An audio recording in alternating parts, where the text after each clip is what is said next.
ಕೇಳುಗರೆ ನಮಸ್ಕಾರ.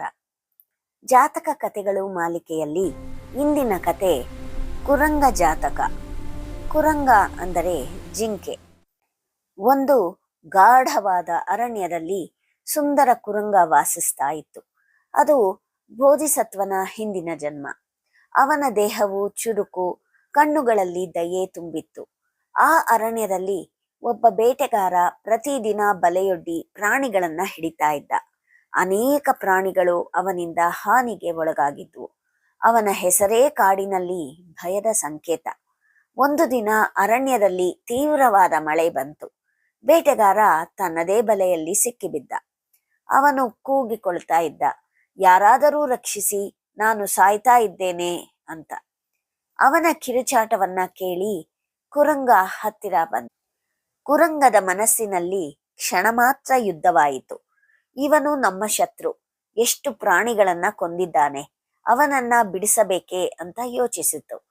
ಆದರೆ ತಕ್ಷಣ ಅವನ ಹೃದಯದಲ್ಲಿದ್ದ ಕರುಣೆ ಮೇಲುಗೈ ಸಾಧಿಸಿತು.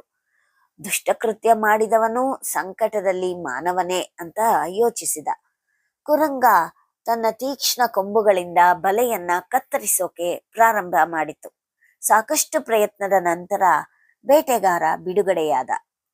ಬೇಟೆಗಾರ ಆಶ್ಚರ್ಯದಿಂದ ಜಿಂಕೆಯನ್ನ ನೋಡಿದ. ನಾನು ನಿನ್ನನ್ನ ಕೊಲ್ಲೋಕೆ ಪ್ರಯತ್ನಿಸಿದ್ದೆ, ಆದರೆ ನೀನು ನನ್ನನ್ನ ಉಳಿಸಿದ್ದೀಯಾ ಅಂತ ಕೇಳಿದ. ಕುರಂಗ ಅದಕ್ಕೆ ಮೃದುವಾಗಿ ಉತ್ತರಿಸಿತು, ಹಿಂಸೆಯಿಂದ ಹಿಂಸೆ ಹೆಚ್ಚುತ್ತೆ, ಕರುಣೆಯಿಂದ ಮಾತ್ರ ಹೃದಯ ಬದಲಾಗುತ್ತೆ ಅಂತ. ಆ ಮಾತುಗಳು ಬೇಟೆಗಾರನ ಮನಸ್ಸನ್ನ ಈಟಿಯಂತೆ ತಿವಿದುವು.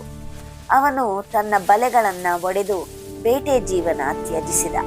ಮತ್ತೆ ತನ್ನ ಗ್ರಾಮಕ್ಕೆ ಹಿಂದಿರುಗಿ ಜನರಿಗೆ ಹೇಳಿದ, ನನ್ನ ಗುರು ಒಂದು ಜಿಂಕೆ ಅಂತ.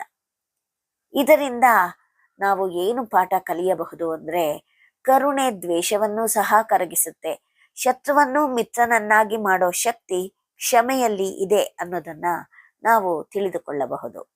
ಧನ್ಯವಾದಗಳು.